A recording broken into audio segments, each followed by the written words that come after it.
ಇದೆ ಚಿಕನ್ನು ಬರೆಸ್ತಾ ಇದ್ದೀನಿ ಚಪಾತಿ ಜೊತೆ. ಚಿಕನ್ ಸಾಂಬಾರ್ ಈ ದಿನ ಮಾಡ್ತಾ ಇದ್ದೀನಿ. Super duper. ಚಿಕನ್ಗೆ ಮಸಾಲೆಗಳು ರೆಡಿ.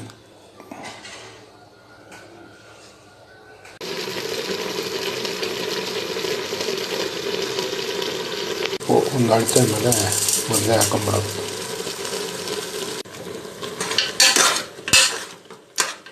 ಮೊದಲಿಗೆ ಅರಿಶಿನ, ಈರುಳ್ಳಿ,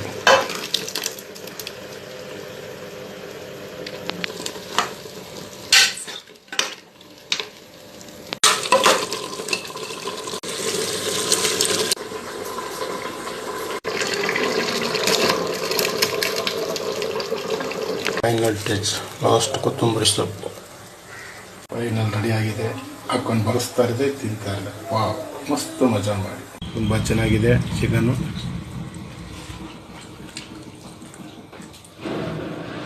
ಸೂಪರ್. ವಾವ್.